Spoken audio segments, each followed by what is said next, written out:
sweethearts and lovelies, and welcome back to Doctor Who Reviews, where this week we're taking a look at Jon Pertwee in The Ambassadors of Death. And I am going to be your host for this evening, Frezno Inferno. Rain couldn't make it, but I have another of my usual co-hosts here, to my immediate virtual left. And the papers want to know whose shirt you wear, but it's time to guide the capsule if you dare. It's Concave Usurper, better known as Kat. I'm wearing a shirt that's blue and says "Y'all crazy" on it, so there you go. There you go. While eating oranges and drinking pear-flavored Sailor Moon-themed sparkling water. You are living the best life, and I am envious. I'm also overlooking my gigantic Sailor Moon poster that my best friend bought for me. I swear I could stop whenever I want to. I'm looking at a big plush of Sailor Venus that somebody sent all the way from the States to my island. It's too bad that we have to wait so long for your birthday. I mean, you can send me shit anytime you want. It doesn't have to be my birthday. Oh, you're going to regret saying that now. It's not the first thing I wouldn't regret saying live on air. Oh, God. But anyway, Ambassadors of Death, a Jon Pertwee serial from his first season, airing between March and May of 1970. And this, I've always found this to be an underrated Doctor Who. Like, you don't really hear much about it, but I have always thought rather highly of it. It is a bit long at 7 parts, but... Yeah. You know, but I found that it's less a case of writers gotta eat and more producers got a budget, because this is the first year they were doing the whole Doctor Who is stranded on the planet Earth and dealing with contemporary threats rather than going off into space and fighting the big monsters sieging the base or whatever the fuck. Well, I mean, technically he went into space for this one. Just wasn't in the TARDIS. You know what I mean. Yeah. Not TARDIS travel, just... Like, Doctor Who in this story actually gets in a rocket and blasts off like an astronaut. So since we're talking about the history of this episode, I have a question for you. Go ahead. So, I don't know if this was specifically the version that I saw, but the version that I was carefully given was in fact kind of weird, because at random points it would go black and white. Ah, okay, I can explain this. So you know how a bunch of old Doctor Who was wiped from existence? I was going to ask if this was a recovered episode. Yeah, it's a recovered serial. So we have all of Jon Pertwee, but in the old days, a lot of it was partially recovered in black and white, and so any carefully obtained versions will reflect that. But the DVD release of this story in 2012 has been fully colorized, though when I watched it, colorization is kind of mid compared to late. It's kind of mid compared to later colorizations. But if they ever release this series on Blu-ray, I hope they touch it up. But as of this recording, if you were to go the legally purchasable route, you can get every Jon Pertwee serial in full color. I don't know what you're talking about. Mine was absolutely legally purchased by somebody else. Anyways, Yes, exactly. But yeah, so I mean, to be fair, I did subscribe to BritBox on Amazon Prime, so I'm covered. Yeah, well, you could. Yes, you're covered. You're good. I can hold up the DVD for y'all if you want. The BBC, I bought it. Actually, what I should do is I should check that one and see if that one is colorized or not. Rainiac, I'll let you know after we do this. So if you could just pop that in like a little note or something, that'd be fantastic. Thanks. Boop, boop, boop. Good. So, yeah. And so, speaking of astronauts then, shall we get into this grand tale of space travel and conspiracy? Yes, because this starts with Mars. Mars! And there's astronauts going to Mars because So an astronaut is going up into space because another group of astronauts who were on Mars blasted off from Mars several months ago, but haven't had any radio contact in like 7 months, and now they're finally approaching Earth. So ground control here is like, what the fuck's going on? Yeah, Also, Major this Tom isn't saying anything back to them. actually, I should talk about Major Tom because we have the space controller Ralph Cornish, who's basically mission control in the story of the. Because in the story, Britain has a space program. They've got NASA because Sure. Yeah, great. Blast off to Mars. We can imperialize that too. Wait, shit. I've just described Empress of Mars. Fuck. I'm pretty sure that Britain's entire space program is, hey, Jeff ate too many beans on toast. But I've got gotta mention beans. this. I could eat beans. You could eat. Oh my, beads. I gotta mention this. The actor who plays the space controller Cornish, his name is Ronald Allen, and Mike will know this actor. Uh-oh. Because this actor is one of the titular Dominators. I haven't seen the Dominators, so. I don't really like it that much, but one day we'll have to do it, and we'll probably get Mike on for it. But Oh, you're saying one day we'll have to do it? I said one day, not next time. Yes, next time, maybe. Don't like the tone. Let's get through this show and worry about that. Truthfully, I haven't even made my decision yet, so real time. Well. We've got a whole podcast to do about this. So, yeah. So they're doing their astronaut thing, and meanwhile, the Doctor, John Pertwee, is playing with the TARDIS console, which he's taken out of the ship somehow. He's just able to do that. He right now he's trying to reactivate the time vector generator. Instead, he does this fun little gag where he starts sending himself and Liz 15 seconds into the future. Because, writers gotta keep in eat. mind, remember. Hey, there's a lot of weird, shenanigans with time that go on in the early parts of the story. Yeah. Just weird shit that's it's deliberately designed almost to piss cannon hounds off. This isn't so bad. This one isn't so bad. It's just, I don't know how to control the TARDIS, so we just did some short little hops of inconsequential length into the future while I'm trying to fix the thing. So you're saying that this is all just to piss off the people who really enjoy the canon of Doctor Who? I mean, look at what you're saying how is we resolved. What you're saying is this is Chibnall's favorite cereal. No. Chibnall loves the Davison years, which make a whole lot of sense when you watch those. Apologies, Mike.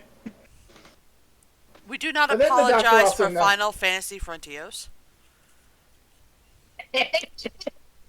But then the Doctor notices the whole space launch thing, and the Brigadier is there, Weird. overseeing it. Interesting. And so on the TV, the astronaut is docking with the other ship, and he's gonna get into the space capsule and figure out if the astronauts are alive or dead.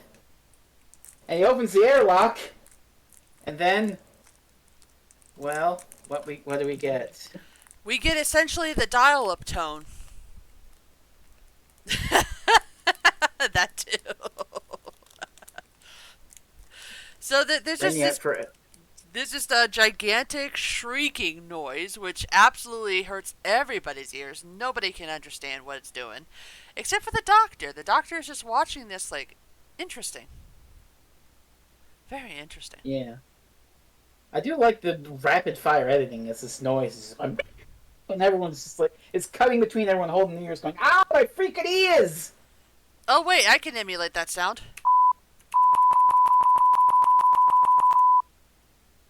There you go. It's Morse code, but basically, yes.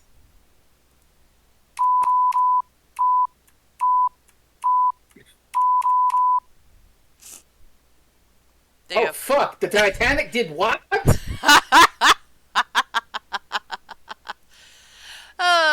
Which Titanic? The one, the actual ship? The one that was a James Cameron movie?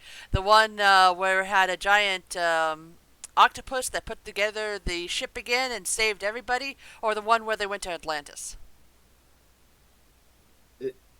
Okay. Or there was another one where it was like a Cinderella-esque story where she managed to find her mother who happened to survive the sinking of the Titanic. None of this is fake. None of this is fake. Look it up. I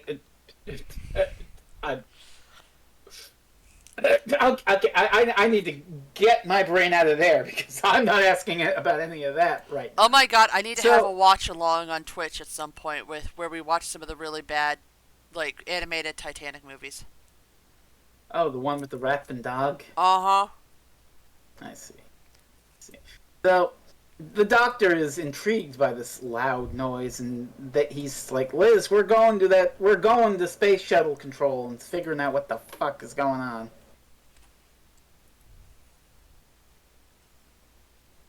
And so the broadcaster, who also is another Doctor Who alum, we haven't really covered them yet, but the TV journalist who's covering the story, he's an actor named Michael Wisher, who was the very first actor to play Davros. Okay, I did not expect you to say Davros. Yeah. What did you expect I was going to say?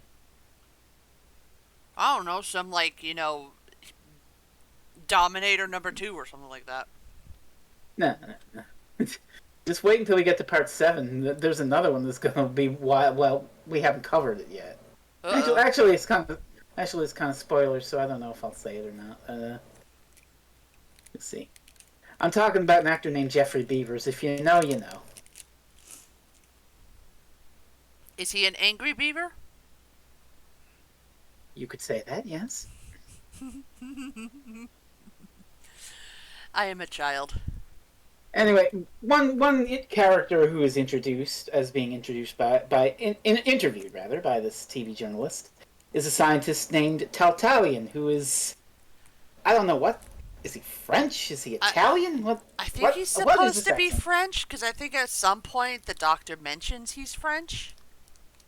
Okay, well, keep him in mind. He's here and he's saying, I'm really busy. I don't have time for this shit. I'm going. I don't have time for this. I've got 2 weeks until retirement. Mm-hmm. Hint, hint. And so then the doctor shows up, and I love his entrance. He's just like, no, I don't have a pass. Stop bothering me. I think also somebody's like, why don't you have a pass? He's like, I don't believe in them. God. But the Brigadier says, okay, he's cool. And the doctor thinks that loud, shrill noise we heard was actually a message sent by someone from space to someone on Earth, but what kind of a fucking message? That's weird. And just as everyone is saying, oh, that's nonsense, what are you talking about? They hear the sound again. But this time, it's not coming from space. It's coming from Earth itself. Doo-doo-doo. Yeah. And then they hear another sound, which is different, and this is a reply. So, someone's sending a message to somebody. And so the Doctor, Liz, and the Brigadier do a little science and triangulation, and they pin down that the signal is being sent from London, England. Oh my goodness! What a shock! A Doctor Who episode that takes place in fucking England. Oh my god, it's wild. Like they didn't go anywhere else until like 1979, where they scraped up enough money to go to France. Next year, you're going to tell me that, the moon's an egg or something. Well, I got a story for you! No, but the signal gets triangulated to an old warehouse on the outskirts of London. And so we see that there are some men who are sending and transmitting this message using some equipment. And so UNIT shows up with their army and their guns and whatnot. And the leader of these guys, who's a Mustache Man. This is actually kind of funny. So the leader of these guys, he's like, go out and stall them, but don't kill anybody if you don't have to. And he says this to his underlings, and so they go out as units storm the thing. And the first thing this hired goon does, he Shoot just somebody shoots the dead. unit guy. Yeah, there's a lot of that. Like, 100% I get the motivations that we later find out for why they did all this, but oh my god, are these people stupid and violent. I don't know about stupid. They're No, they're stupid. well, they how shall I put this? You know the old adage that every villain believes they're the hero of their story? That's No, what a he's just lot of the stupid. people in this. He is just 100% stupid. Well, we'll discuss that as we get to this person and their beliefs and scheme. Yep. But for the time being, we got ourselves a gunfight. It's a standard Doctor Who gunfight. You're not missing much. They stand behind cover, they come out, there's random noises, some of them pretend to fall over, standard stuff. And, you got the stunt guys, and they're flinging themselves into boxes and downstairs and shit. They're having a time. Eventually the guy, the main hired goon, he and the Brigadier have each other at gunpoint, and the Brigadier is like, there's no chance, man. Just give it up. And so then another unit guy tries to get him, but then this hired goon has the Brigadier at gunpoint, and he could take the kill, but now he's like, okay, I give up. Because he stalled long enough for his bosses to do their thing, and they slip out the window just as they get their transmitter and set up some explosive under it to self-destruct it to cover their tracks.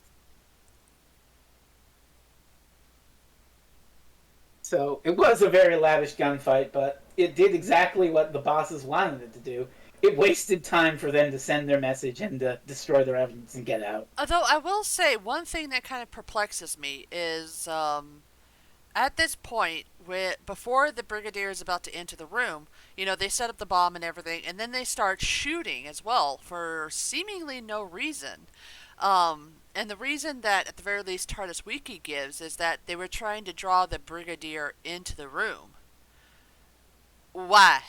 Mm-hmm. Why would they do that? I have no real answer for that. It's like, there's absolutely no reason for them to do this other than maybe blowing up the Brigadier as well, but, like, the bomb isn't big enough to do that. And, yeah. They have orders not to hurt the Brigadier. Yeah. If they wanted to kill Unity, they would have killed Unity. Tried harder to anyway. Yeah, so there are definitely some moments during this entire serial where it's like, you just needed to extend the story, didn't you, buddy? Yeah, there are a few like that. I mean, I think it has tighter pacing than most long form Doctor Who. Like, there's not a lot of segments I found on thinking of it where it's obvious. Oh, okay, you're just padding time for half a fucking episode here. This is kind of obvious. Yeah, but so they get away. This transmitter's been blown up, and we get to near the end of the episode, which is a very odd cliffhanger. We should also mention the way that this story does opening titles is entirely unique too. Yeah, I was noticing that too. They have like a cold open, and then it shows the title of it.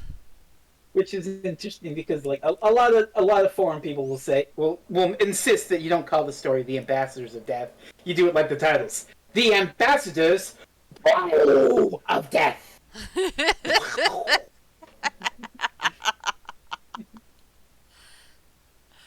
Honestly, at this point, you don't even know the title until it's way too late. So you're just like, "What are we watching? What are we watching?" Okay. So they're experimenting with how they show it off, but they get it to a science eventually. Yeah, the cold opens nowadays are pretty good. Yeah. So the doctor Meh. wants to use the computers in mission control to try and decipher this message. But of course, the French And bastard so won't let him. And so we open up our totally advanced video conference calling technology, all the power that 1970X has at its disposal. A green Oh, screen? a green screen. They fucking loved. Well, it's blue. It's like yellow screen for Doctor Who because they didn't do blue screen because Yeah. TARDIS. Yeah. But that's the color they like, yellow. But anyway, Cornish calls up Italian on the video phone and is like, let the doctor use your computer. That's an order. All right, fine. And so episode 1 ends with the doctor and Liz going down to the computer room, and they open the door, and Italian's behind the door, he shuts it, and he pulls a fucking gun on them. Yeah. The way this is resolved is Tatalian is demanding that the Doctor and Liz hand over the tape, the tape that has the recording of the messages that was sent to them. Okay, this is what I mean by pissing off Cannon House. This shit. So the Doctor's grand plan here. I'm going to use my magic powers. Tape. So yeah, he hands the tape over to Tatalian, but just before Tatalian can grab it, it vanishes. And so he was basically just doing the transmigration thing that he did before, where they were like 15-second delayed or whatever. But he doesn't explain how he does this. He just does. He just can do that. He just can do. There's no explanation. You can't fit that into canon. He just has magic transmigration powers for this one fucking instance. It's ridiculous. And I don't think he ever uses it again. No! You could any canon now could probably think of at least half a dozen fucking ways that this could be convenient and solve other stories, but it doesn't fucking matter. Like, legitimately, there's no reason for this, that. Oh, I used some of the residual energy from the, when we were doing the transmigration stuff to be able to move the film through time. No, he doesn't say anything like that. Nope. He's just like, anyways. He just doesn't. So the brigadier comes in and is like, Doctor, what? Oh God, what's going on? The scientist is holding you at gunpoint. And then Taltalian takes Liz hostage, and he's like, "Aha! I'm getting away from here. Don't follow me!" And he lets Liz go, and he runs off. As the brigadier chases him, and Liz is like, "Doctor, what about the tape? Oh, you mean this tape?" Whoop! It's back. It's back. Anyways, enough of that. We don't care about that at all. It's not like that, does anything to do the Doctor Who canon. Yeah, Doctor Who can make objects appear and disappear. When were we ever going to need something like that? Frez, I have a request. Yes? I need something that sounds like a mirror alert, but instead it's Doctor Who convenience alert. I gotta think of what we could use for that. Just whenever something convenient happens in the Doctor Who universe. A good old sprinkling from the plot contrivance fairy? Like the Doctor having to, I don't know, disappear a film reel in order to be able to bring it back, and it's never explained ever again. I'll explain later. Very convenient. So, yes. It's just hilarious that they refuse to elaborate on this ever. We need a Doctor Who convenience alert, please. Convenience alert. They're just making up bullshit. Random bullshit, go! Random bullshit, go. So, yeah. So, bad news, Taltalian got away. Good news, their raid on the warehouse got them a prisoner who's that main hired goon. Bad news again, he's not really saying anything. And so the doctor comes to visit him in his cell and is like, he's nice, so I hope they're not treating you too bad. Yeah, do you want some tea, some coffee, how about a nice snack, a bong and a blintz, so forth. And then he plays a nice little. This is actually a very clever little trick. He's like, okay, I'm gonna go. Okay, I'm gonna go. Are you sure you don't want anything? No, thanks. Attention when I address you. And the guy immediately jumps up, like snaps to attention, and the doctor's like, aha, you see, this man's a soldier. There's a clue for you, Brigadier. Hey. So that's clever. Yep. Yep. That's in fact very clever. So back at Space Control, one of the space capsules has detached from the other one and is starting on like automatic pilot, or someone's piloting it to come back down to Earth. Yep. Yep. According to this, it's about 11 minutes from re-entry. And they're all very shocked that it's starting its re-entry so dang early because obviously you can't do that because G-force and heat and all that stuff. Science things. Science. Also, somebody frees the army guy from his cell. I wonder who it could be. Who knows? But at this time, Liz and somebody else is analyzing the tape.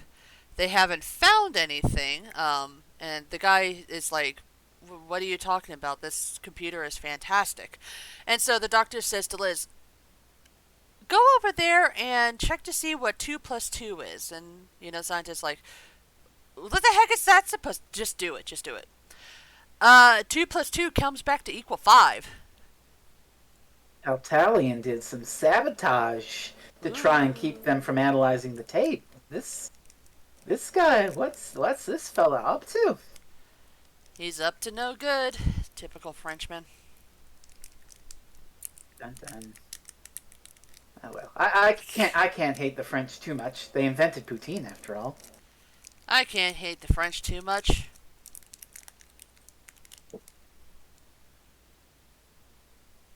No, you know what? I can. Never mind, I can. Anyway, Anyways. the space capsule eventually lands in England in some deserted field. Because of course. And so hooray, we've got our astronauts back. And so the doctor, Brigadier, and Controller Cornish go out to it. And Cornish is trying to get in touch with the astronauts, but he can't actually get them to respond. So it's like, that's weird. And off in the distance on the hill in the bushes are the guys from the warehouse, watching them investigate the capsule. And so they're like, well, they can't get that capsule. We got to do something about that. And so the Brigadier says, all right, well, let's get the unit convoy here and take the capsule back to the space center. And the doctor, meanwhile, is going to follow behind in his car, the iconic car, Bessie. Yay, Bessie! Poor Bessie. Poor Bessie. Oh, we'll have some funny things to talk about this car in a bit, but for now, the doctor is he's sort of. It's not working quite right, so he's not with the convoy. And so the convoy goes off when all of a sudden, fucking helicopter attack. Yeah, it just starts, buzzing over the truck. It drops smoke grenades. They, take out the, what are they called, the motorcyclists and everything. And a big old firefight starts. Get used to a lot of firefights in this. It's a unit episode. I mean, at least every episode. What am I trying to say here? Every episode in these early parts has some sort of big action set piece. Yeah. So we had episode 1, the gunfight in the warehouse, and now episode 2, we have the attack on the convoy. And the helicopter lands, there's guys with motorcycles attacking people. The helicopter lands, these guys have, I don't even know what it is. It's supposed to be like, it's some sort of futuristic weapon. It doesn't shoot anything. It looks like a fucking fire extinguisher. But whoever it gets aimed at just goes arg and falls down. We even actually see the Brigadier get shot and fall down in the midst of this chaos. Yeah, and it's weird. I mean, it's almost like they use this gun maybe once and then it's never used again. Oh, would that be a Doctor Who convenience alert? Convenience alert. But anyway, Unit gets its ass kicked, and the space capsule gets stolen by the two guys from the warehouse, and they drive off with it. But Well, for a the little bit. doctor's, yeah, because the doctor's driving up the road, and then he sees the capsule come all by itself. So he's like, something's up. So he parks his car in the middle of the road so they can't get past. And when they stop, and they're like, get out of the way. He pretends to be an old idiot, and he's just like, I can't get the car started. If you want me to move, you're going to have to give me a push. Here. I'm going to make a request that you never do that again. That's the voice he's doing, though. I know, but that was a terrible rendition from you. Yeah. This is why I don't do accents. Would you prefer if I gave him a voice like this? Fuck you. Would that do it? Fuck you. Fuck you. Fuck you.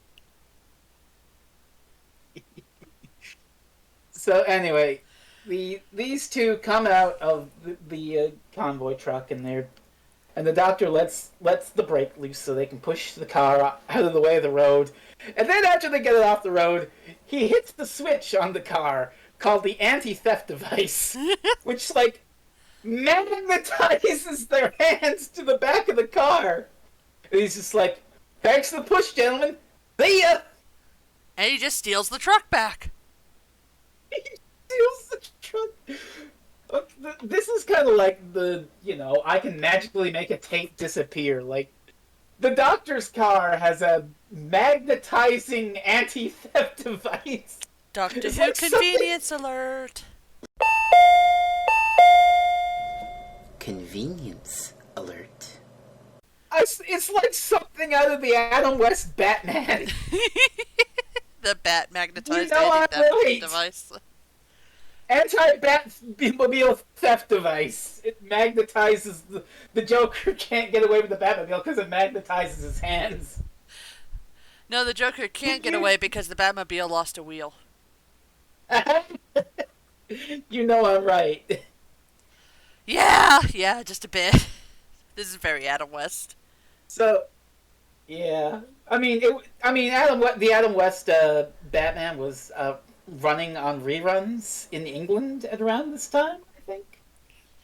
Like during the Patrick Troughton years, I think it was on during reruns. So it could have been an influence. Some days you just can't get rid of a bomb. I swear we've had that sort of thing in Doctor Who before, but we're back at the Space Center with the capsule, and the Brigadier's fine. Most of the unit guys are fine. They're just mainly pissed off. They're like, I can't believe we got the capsule stolen right under our nose. Wait, how the hell is it back?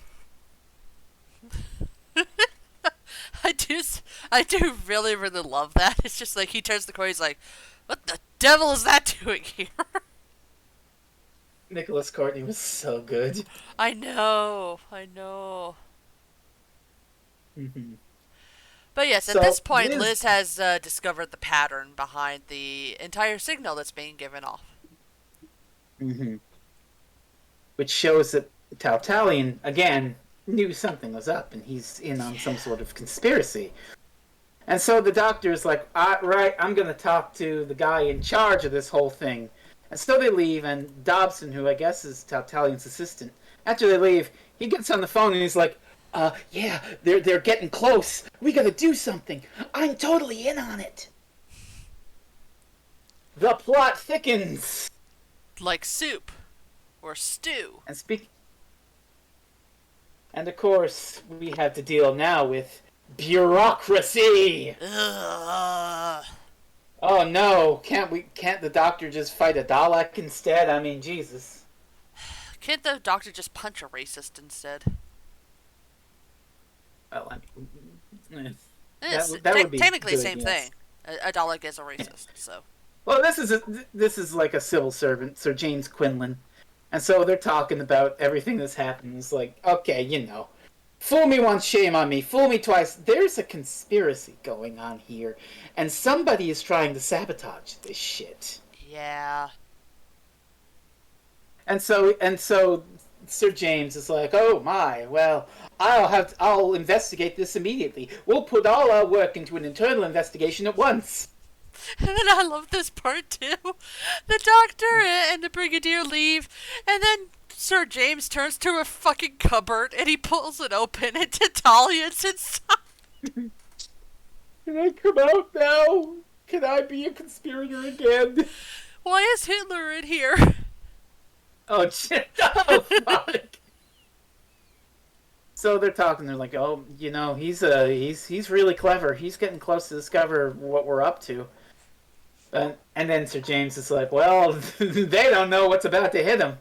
And so the episode 2 cliffhanger. Then we're at ground control at the space center, and Cornish is trying to get a hold of the astronauts. And finally, we hear from the astronauts. Well, we hear from one of them. Yeah, Van Leyden is like, "Hello, ground control. We're not clear for re-entry." And he's like, but Van you're on Leyden, Earth. You're on Earth. Open the cap. We're not cleared for re-entry." And the doctor's like, "Give me the microphone." "Van Leyden, what's the capital of Australia?" We're not cleared for re-entry. How many beans make 5? We're not clear. We're not clear for re-entry. And the cliffhanger is, okay, cut it open. I will say, I do love, I love the way he says that. Like he's getting more and more distressed as he asks these questions. He's like, "How many beans make 5? We're not clear for cut it open." I do like his acting there. Also, the cliffhanger resolution is it's empty. There's a tape recorder in it. It's like Spaceballs. He's not in there. You idiots! You've captured their stunt doubles.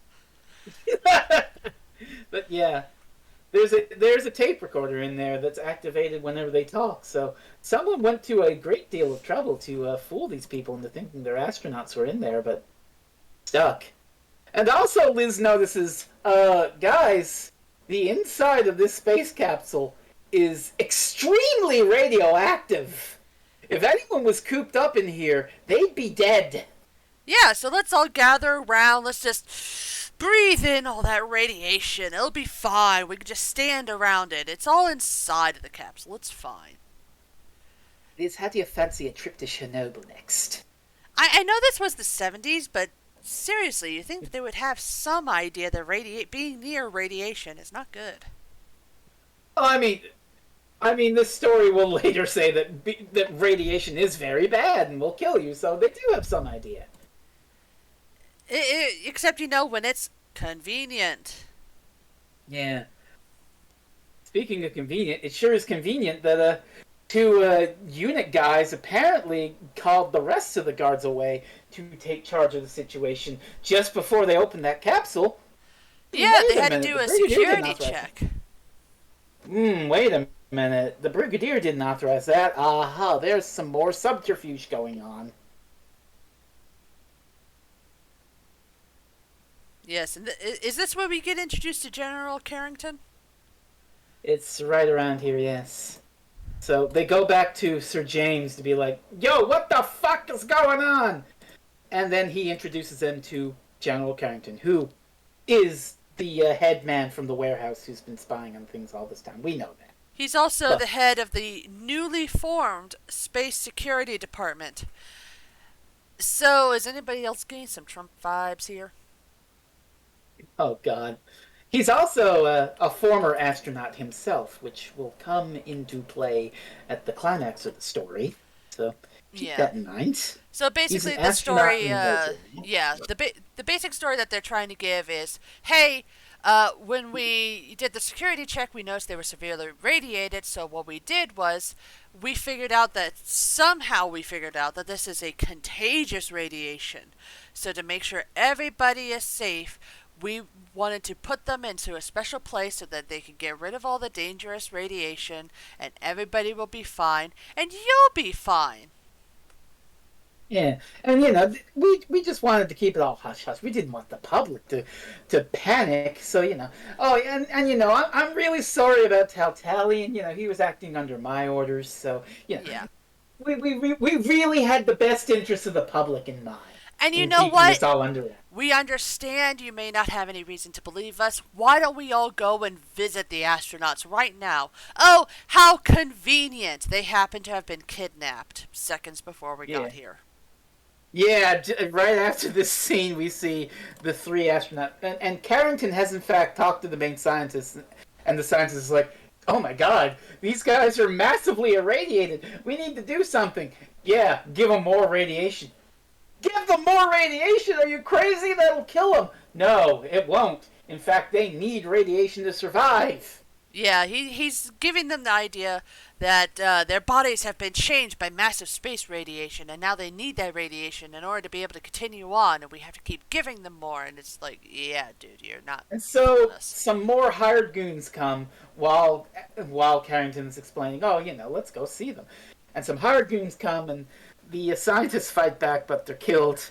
And so this hired goon well, we'll just call him by name. This is Regan, who's like the next main baddie of the story, and Yeah. he's a piece of work. He's a smooth criminal, if you will, I mean, because he sure. yeah, so he takes the astronauts away, puts them in the van, and his two henchmen.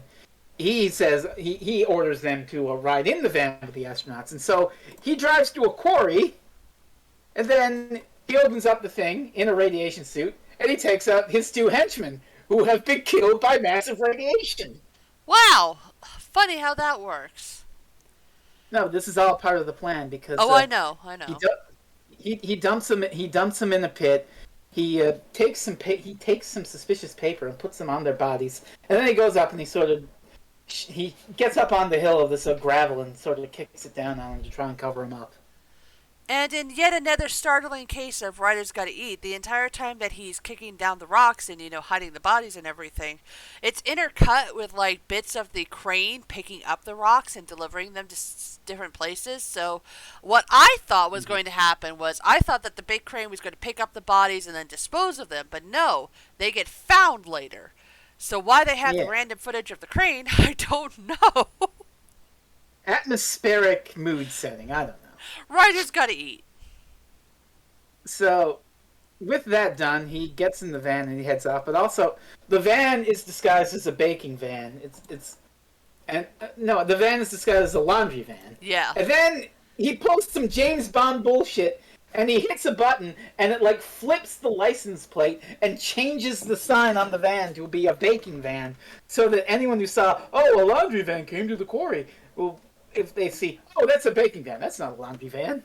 So I have to ask, does the name Silcock Bakeries mean anything to the Doctor Who continuum, or is that just a random name that they came No, up with? not that I know of, but the first sign, which is Hey Ho Launderers Limited, Hmm. is is actually the name of someone who worked on this show, Margot Hayho. So that's a Oh, little Easter egg. I don't know if Silcock is or not, but I remember that. I don't know. Oh, wait, wait, wait, Anyway, wait, wait, wait. There is somebody named Pauline Silcock who worked on this. okay, so both of the She signs is an on uncredited Regan director's Place. assistant who worked on this Okay, serial. okay, well, She also that's at least she also worked on Colony in Space and The Ark in Space. as long as it said, as long as you added the in space to the arc, that's fine. She is also the uncredited producer secretary on The Sea Boys. Okay, I take it back.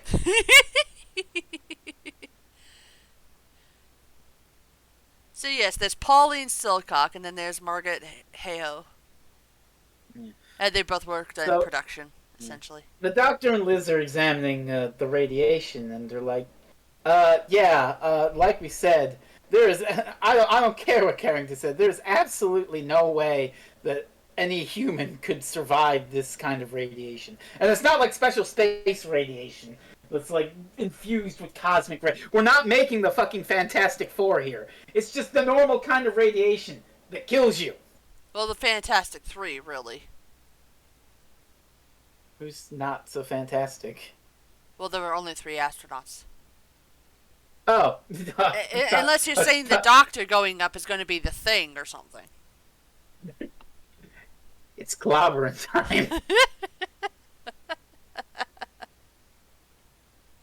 And so Regan then, he's got his own little lab where he's taken these 3 astronauts, and working with him is another scientist named Lennox, and we have seen this fella before. Unfortunately, the story we saw him in was Tomb of the Cybermen. Yay. Hooray. By the way, did you know that Doctor Who magazine is doing a 60th anniversary poll now? Oh no. Oh boy! I get an updated version to make fun of! But I got to vote in this one this time. Oops! Who's that giving Underwater Menace a 10 and Tomb of the Cybermen a 3? Oopsie doopsie! And of course, gets a 0. Yeah, well, when we get to Fourth Doctor on the poll, if I see it, I'm for sure doing that. Yeah, and I can't wait for that to be all for nothing, and then at the end it gets a higher ranking than it did before, just because they want to show up the woke people. Well, I will have tried. I will have made an attempt. I will have made a fucking attempt, and that's what matters to me. If this is online, then send me a link to it. Oh, will do. Thanks. Anyways.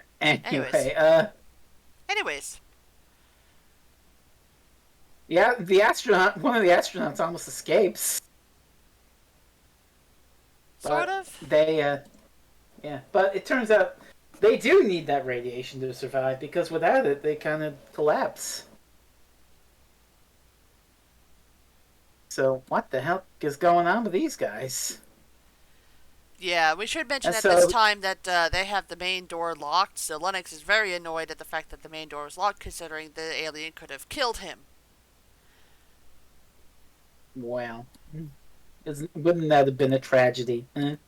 My henchman get killed. It wouldn't be inconvenient. I mean, to be fair, he is only 2 weeks from retirement. Yeah. More like two episodes from retirement. Yeah. But, well, they decide, actually these things do need radiation to survive, so get some radioactive isotopes in the room with them so they can recharge. But Regan has a plan, and he's like, well, and the boss of this operation has a plan too. It's like, okay, the Doctor and Liz Shaw have interfered enough. We have to do something about them. Yeah. It doesn't help that the Doctor currently is like, you know what, we need to send somebody up there because I think that the astronauts are still up there. And so, they're trying to get a team together, they're trying to do all this. He's like, you know what? Recovery 7 is still good. Rather than wait for Recovery 8, just make that one ready and I'll fly up there myself. Which is handy that he does this, because a totally legit message from the Brigadier comes in that is like, hey, we found some bodies in a gravel pit. Dr. Liz, come and investigate. And the doctor's like, nah. And the Doctor's like, oh, I've got the space shuttle bullshit to do. And so Liz goes in Bessie. And then right after she leaves, the Brigadier comes in and is like, hey, Doctor, where's Liz? Wait a minute. What? Uh-oh. We gotta get Bessie. I mean, Liz. Yes, Liz is obviously the most important thing here. Let's go get Liz. In case you're wondering what exciting action sequence we'll have for episode 3, it's a car chase. Yeah.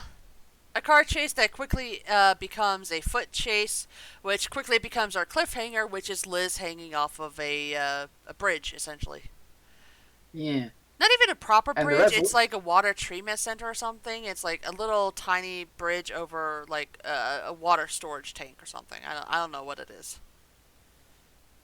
Yeah. But, well, that's our cliffhanger. Liz is about to fall off into the rapids below. And the cliffhanger resolution is the hired goons save her from this, but have now captured her. Yeah. Hooray! Our companion is captured. Well, to be fair, Liz does have her own agency and whatnot during Yeah. this section Yeah. of the story. So it's not like, oh, Doctor, help me. It's she's discovering things and trying to escape. So she's proactive in that way. And so she's taken to the lab with the astronauts and Lennox, who she recognizes as a disgraced scientist of ill repute. And then back at the Space Center, Carrington shows up and he's like, look, everyone, those irradiated bodies, they had foreign newspapers on them. They're foreign enemy agents! There's a conspiracy here. And the doctor's like, you moron. The doctor's like, you moron, anybody can buy a foreign newspaper. And besides, I still think your astronauts are up there. That's where we're going to go up there. No, it's totally foreigners who stole the astronauts to use as a weapon. We have to strike back now! You dumbass. So this is Carrington's hypocrisy. We know he's behind this shit. Yeah. And he's simultaneously planting the evidence for this shit and then saying, look at this evidence! It proves that I'm right and we need to do whatever I say. Why does this feel like the very first case in a Phoenix Wright game? Kind of. Are we going to put a parrot on the stand? Again? Maybe. Or maybe we'll put the dog on the stand? Again? Or the killer whale on the stand? Again? Anyway, while they're getting the space or the capsule dead ready, people that we put on the stand again. Phoenix Wright is weird. Yeah, Phoenix Wright is very weird, but not quite as weird as Danganronpa. But the doctor decides, while I'm waiting for the space capsule to get ready, I'm going to decipher the weird messages. Now that I know the computer thing works, so we'll do that.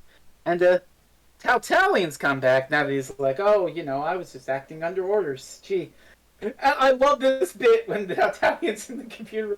The doctor sneaks up behind him and jams a pen in his back like a gun. And he's like, aren't you glad this ain't a gun? And he's like, no, okay, no, Harvey. We're even, Italian. We're even for that. But meanwhile, bureaucracy is fucking up Cornish because Sir James is doing some shit and... all the checks and balances and clears are just taking that little bit longer to go through. Yeah. Everything's just a little bit extra inconvenient. Wow, I wonder if Sir James is part of the plot. I wonder, I mean, he was just hiding Italian in a cupboard. I mean, that doesn't mean anything, right? No. That's interesting. We're not doing what General Carrington wants, and all of a sudden, things are suddenly becoming bureaucratic and inconvenient. And how interesting. Now the doctor gets a phone call from someone saying that if he doesn't stop, Liz will be killed. And so he says, oh wow, I just got a phone call. If I don't stop, Liz will be killed. So anyways, remember he does not stop at all. It's not like a, oh fuck Liz. It's like, I ain't gonna be threatened like that. Fuck that. I'm on to something here. So yes, at this point, Liz finally is able to escape. Essentially, Lennox sends out a guard, and the guard's like, hey, tell Regan that there's only one canister left of the isotopes. So Liz tries to run for it, and she makes it up to the door, and the door's locked. But Lennox, he's got some ethics, so it's like, okay, you know what? I've got the key. You totally took it from me. Wow, I can't believe that you stole this key from me. Goodness. Yes. I'm just going to now take this isotope and go give this last isotope to the aliens, and you're going to, maybe not do something, like close the door behind me and lock me in. Which honestly is a little weird to me because A, I get why, but B, he's really dependent on these guys finding him before he gets horribly, horribly irradiated. He's got a radiation suit. The guard will be right back, presumably. So it's but it's still iffy. Yeah. So the doctor, meanwhile, he's like, oh, I get the code. This is a blueprint for some sort of device. And he's talking to Tautalian, and he's talking to Tautalian, and he's basically like, okay, look, you know what? We can do this one of two ways, Tautalian. Either I can call the Brigadier and he can grill you, or you can tell me everything you know in confidence, and it'll be better for you. And Tautalian's like, yeah, let me think about that, okay? And so he leaves, and the next scene is Liz is running out of this place, and it's in like secluded woods, and she takes the trail and hits the highway. Oh, there's a passing car. Oh, hey, can I have a ride? Oh, fuck. It's Italian. And he's got a gun on her. Liz, hop in. Seriously, Liz, why wouldn't you go further down the road where, like, they're going to be those people coming? You're smarter than this. Well, she's captured again. This is kind of a bit of padding writer's got to eat, but it only lasts for 5 minutes as opposed to half a fucking episode, so I'm a little bit more forgiving. I mean, to be fair, Liz does stay captured for the entirety of the rest of the serial. Minus a little bit at the end. Yeah, like half a part 7. But she is proactive in doing things while she's here, so that's something. Anyway, Tautalian's here and he's talking to Regan, and he's got the device, which conveniently is the exact device the Doctor's trying to build, and it actually will give commands to the astronauts and make them do and get them to do whatever. And if they don't do it, they can threaten to cut off their radiation and let them starve. Not that they understand this because there is a communication barrier there. Yeah, they can give orders with this thing. It's kind of like a signal device, but they can't actually talk to these astronauts. And yeah. Yeah. Yeah, Which, this part's will come up at the end. Which will come at the end. Anyway, Regan has his orders. He's going to conduct a whole bunch of raids using these astronauts. But then he's like, oh, you really shouldn't have called the Doctor. Now he's on to me. So what the hell am I going to do? And Regan's like, oh, I know just what we're going to do to the Doctor. We're going to blow him up! Or actually, I should say, you're going to blow him up, since it's your problem. Yep. Mm-hmm. And so Regan gets a suitcase bomb and gives it to Tautalian and is like, okay, you turn the dial this way and you'll set the timer for 15 minutes, say. That'll give you enough time to plant it, set it, and get out to safety. And then in 15 minutes, kablooey, there goes the Doctor. And then, oh my gosh, this part. So, he's getting the bomb ready. Tautalian turns to the side to do something. So while he's turned away, Regan opens the case again towards the camera, switches the dial so that there's no time limit. So it will blow up immediately. Cold as fuck. Seriously. Back at the space control, Cornish is still being blocked at all sides by bureaucracy, and then the Doctor's like, oh. he's like, oh, all the astronauts, well, they're conveniently, unavailable, so we can't send up a capsule. How very inconvenient. And the Doctor's like, well, hell, I'll go up if you need an astronaut. Really, you? Are you space fit? I've been in space more than any of the astronauts on your list. Though not in a rocket, but don't worry, I'll take any space test you need, and I'll pass it with flying colors. Yeah. Yeah, he forgets about one little part of it, but we'll get to that. Yeah. But the Doctor's back in the computer room, and Tautalian's back with his briefcase. And the Doctor's like, well, Tautalian, have you thought about what I said? And he's like, yeah, I'll tell you everything I know if you promise I can get away. It's even better than that because he's like, yes, I will tell you everything. Please, allow me to go to my car where I have everything. And I will leave my briefcase right here while I go to my car to get everything. And then, of course, as soon as he goes to hit the bomb, it immediately explodes. Kablooey. There goes Tautalian. Well, all he did was manage to to blow himself up because the doctor is completely like the doctor's not even hurt. He's got a bandage on his face. That's all. He's on the completely other side of the room, and he got hit by, I don't know, Tatalian's glasses or something. Ow! Damn. So it's unfortunate, but what they find, what the doctor finds in Tatalian's safe, is another one of those controllers, and it's like, oh my god, Brigadier, this is the exact thing I was trying to build. But only half of it. It's only half done. Yeah. And so Sir James and Carrington are talking, and he's like, look, I've done everything I can to hold him up with the bureaucratic process, but we really can't stop it. We really should tell the truth, Carrington. No, we can't do that. It'll be a disaster if we do that. Don't you understand? And this is where I establish this man is an idiot. How so? We'll talk about it once we get to the big reveal at the end as to why he's doing all this. Okay, we'll wait for the why. Okay. Yeah. But Regan's not happy that the doctor didn't die, as he's talking to his boss. And so he's like, but he gets new orders, and he's like, oh, okay. Hey, astronauts, we're going for a joyride.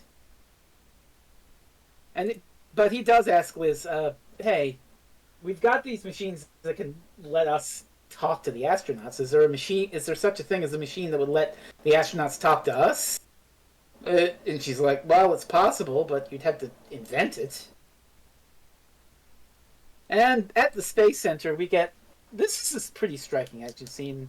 Honestly, I made the joke last time about, we're doing the episode with this impossible astronaut. Oh, it's the Ambassadors of Death. But, like, this scene kind of reminds me of the impossible astronaut. Like, yeah. Moffat might have had this as an inspiration. Just, there's this weird ethereal 70s synth as the astronauts march up to the Space Center, and there's a guard, there's like, halt, they're all fire. Shoot. Bang, bang, bang. Bullets don't do anything. And with one touch, you get this splash of color on the screen, and the soldiers go, and they fall over and die.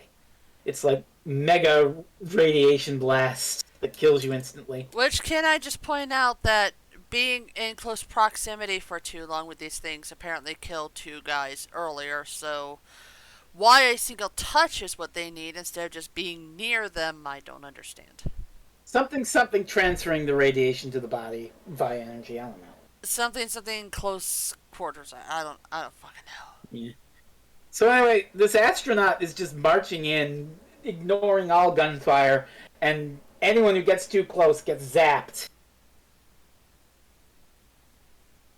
And as this is happening, the doctor gets a call from Sir James, and it's like, look, Doctor, are you still going to go up into space? Yeah, I'm going up into space.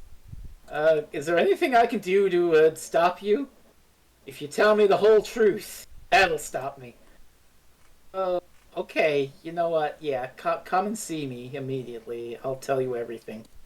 And so the Doctor and Brigadier head there, but it turns out that the astronaut was headed for Sir James and gets there first, and zap!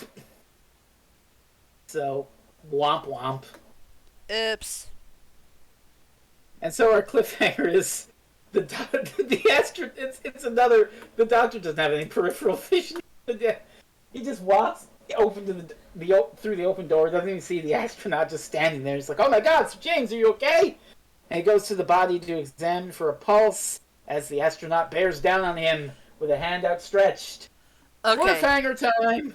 I'm going to say this cliffhanger and the resolution are the silliest things I have ever seen.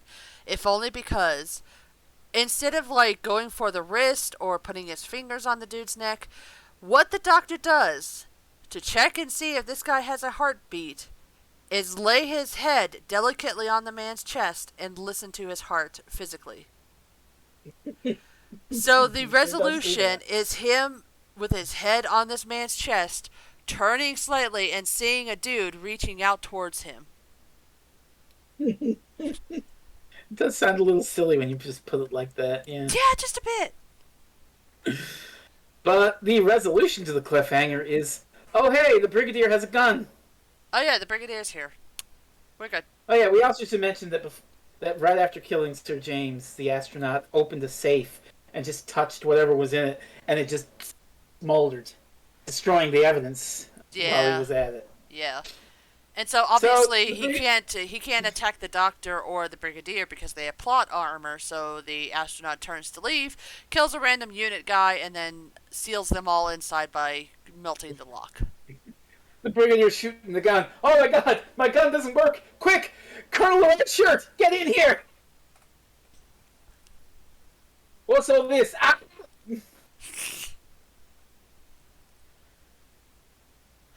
So yeah, apparently these things have some sort of force field, or at least that's what the Doctor says that they have. They're able to track the radiation as it exits out. They managed to do this before when the astronauts were first kidnapped. Essentially, they are able to track the radiation, but of course they get into a vehicle, so the trail very swiftly ends directly outside the door, essentially. Yeah. You know, the Brigadier wonders what's going on here. Are they attacking us? And the Doctor's like, that's what someone wants us to think. So And so yes. Cornish, meanwhile, now that Sir James is dead, everything's only going even slower because now they had to appoint a successor and cut through all that red tape. And so they had to mix the rocket fuel with this experimental stuff called M3. And so Cornish looks at the Doctor's medical record or test results or what have you, and he's like, "Well, your test results are in. Let's see." Oh my god, what? Really? So we don't know what it is. We know what Either it is. We know what it is. It's the two hearts. it's probably the two hearts, but it could just as easily be, "Oh my god, you aced all the tests, and you've got like superhuman strength." There's, wait, oh my god. You say that you took a vial and you made it vanish and then you made it reappear? Oh my god, you're a magician! Burn the witch! No, that's the Witchfinders. Oh yeah, true. But yeah, I fully think that it's just that he saw that the dude has two hearts, and he's like, wait a minute, what? Yeah, probably. Which is funny because the two hearts thing was only established 2 stories ago. Well, that So, just leads more into the theory that he's reacting about the two hearts, because of course he would be. yeah. So, Regan and the lone astronaut get back to the lab, and the astronaut barely makes it back into the thing before collapsing. And so Lennox puts an isotope in there, and Liz is like, what, wow, it's exhausted. What's it been doing? Oh, it's been killing your unit, friends! Wow, I mean, this thing's great! One touch and anyone fucking dies! This shit owns! And so Liz is talking to Lennox and is like, you realize you're an accessory to murder now. You're an accessory to I didn't all kill- this shit. Yeah. Well, what am I supposed to do? Go to the Brigadier and confess everything. We'll give you clemency. And so, with all the roadblocks and whatnot that come, now Captain comes in and is like, "Stop this launch immediately! I forbid it because I don't want it to happen. I This know. is obviously an." I know that This you is said obviously- you said roadblocks, but I heard Roblox, and now all I can think about is like the Doctor and a bunch of people having a LAN party where they're playing Roblox. Oof. I got to level 99 on the doors, and then I died. Carrington is still convinced this is obviously an alien invasion, and foreigners are behind it. Give me more guns. Give me more shit to blow up. By the way, I'm just going to throw it out. I do not play Roblox. Do not come at me thinking, oh, she knows about Roblox. I'll start talking to her about it. I know absolutely fucking nothing. Roblox? You mean a racket to get money out of kids? Yes. Like Fortnite. Yeah. Yes. Like Fortnite. Or and EA. So Carrington is like, it's the capsule. We should send nukes up into space and blow that shit out of the sky. And the Doctor's like, wouldn't it be smarter to send a man instead of a bomb? I'm going to object to the highest authority there is. And I love Cornish. He's like, well, you better hurry up. We launch in 2 hours. I actually love Cornish. I am so glad he did not turn out to be a bad guy. He 100% cares about his astronauts. He cares about what's going on. He looks at the doctor's medical report, sees he has 2 hearts, is like, you know what? That doesn't matter. I want my men back alive.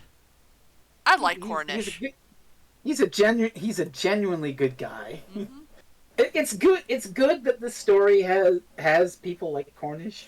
Yeah. Because who aren't in on the conspiracy. Because there's a later Third Doctor story called Invasion of the Dinosaurs, which has a similar conspiracy. And spoiler alert, basically everyone who's not a regular is in on it. Of course they are. But so it's good to have people like Cornish who aren't really in on it, or people like Lennox who are like sympathetic to it. Yeah. And they're like, I'm not entirely who are, and if I may quote TARDIS Wiki, not entirely villainous. Also, I wouldn't say that Lennox is sympathetic to it. I think it's the fact that he is a disgraced doctor and he wants to be able to put himself back on the map. So he's like, I follow this. I can do this. And if it comes out that I was involved, that's just good for me. And so Liz convinces Lennox to make his defection to a unit and tell them everything. And so they concoct this story to the dumb meathead guard about, the astronauts are dying. Look, the radiation level's down. You better let Lennox go and get some more isotopes. Oh, if they die, you're the one who's going to be in trouble. Spoiler alert, they're not dying. Yeah, they're not dying, but, they fool the meathead guard. Yeah. And Lennox goes off to escape and go into protective custody, basically.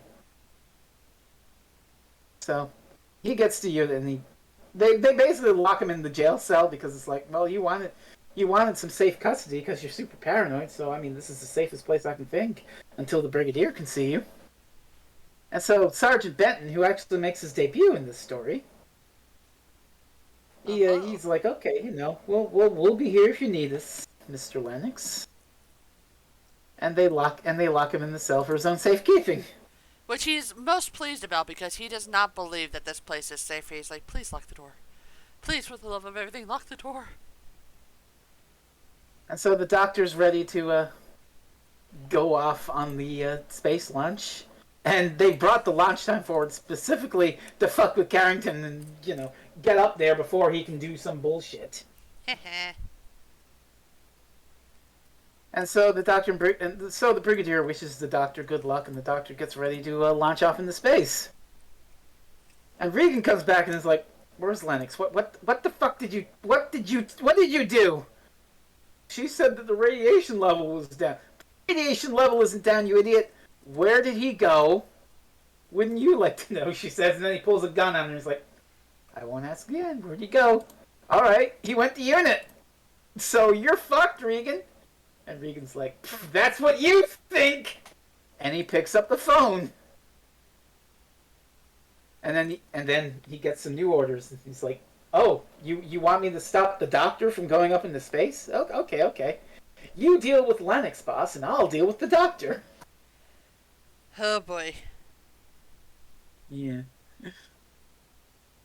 Oh, Christ. So dealing with the Doctor involves, while the Doctor is in the space capsule and they're getting all their checks ready, Lennox goes out to where the fuel is and attacks some innocent mechanics, and he's starting to fuck with that M3, because if you fuck with the balance of that, the G-force, is gonna be out of whack, and it'll flatten the Doctor like a fucking pancake. That's what he assumes. So it's like, I'm gonna fuck with the G-force, and then he's gonna be crushed, and a whole bunch of other shit happens because of that. It completely throws off the balance of the rocket and the trajectory and all that shit.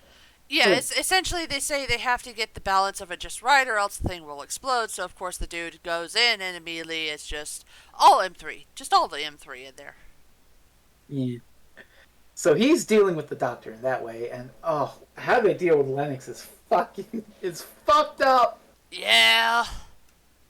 So a guard who we don't see, you don't see the face of the guard, only from the waist down, brings Lennox some food.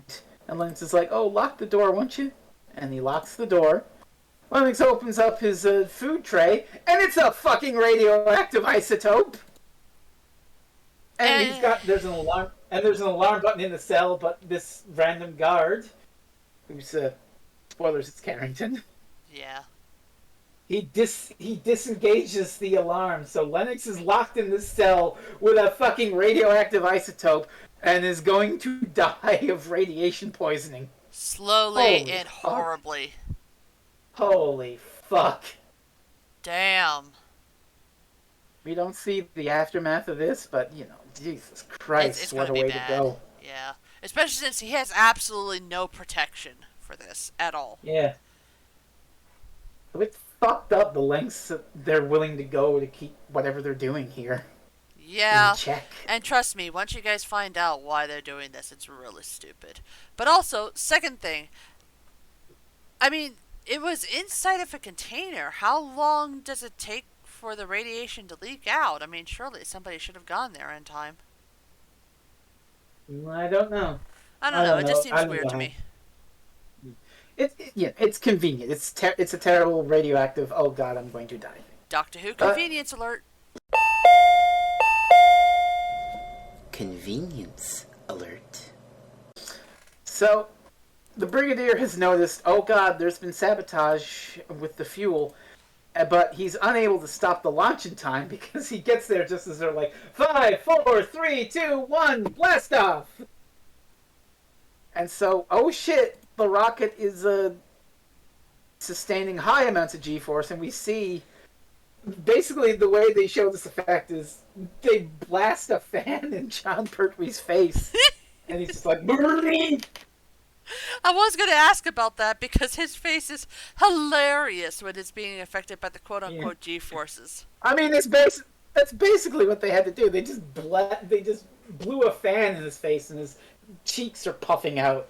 Because honestly, what I would have done is I would have gone to NASA and been like, "Hey, bro, we have a question." But, John Pertwee is an older gentleman, so I don't know if he would have been able to withstand the actual G-forces. Ground control! G-force too great!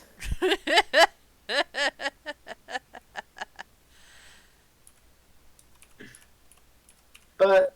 yeah, the fuel burn is not going well, and the rocket is going to, Did someone say G-force? What the fuck is that? That's from the children's movie G-force. There's a children's movie named G-force with CGI gerbils. I think they're not groundhogs, guinea pigs? Guinea pigs, yes, thank you. Some sort of furry rodent. Anyway, the doctor is like, Cornish, for the love of God, jettison the rocket prematurely. But doctor, if we do that, you might fly into the sun. If you don't do that, I'm going to blow up. Well, no, I think it was, he was going so fast that he was going to start in an orbit around the sun.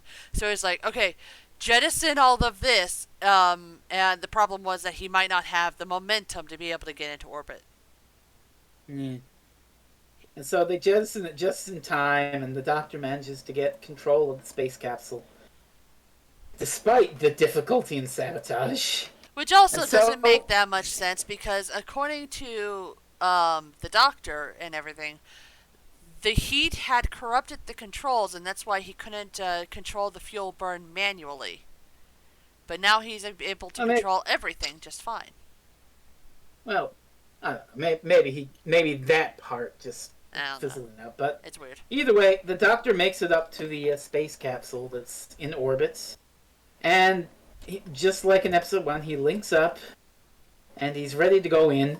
But all of a sudden, we're detecting a massive UFO coming your way, Doctor. And holy shit, there is indeed a massive fucking UFO coming his way, and that's our episode 5 cliffhanger. A giant frisbee is approaching.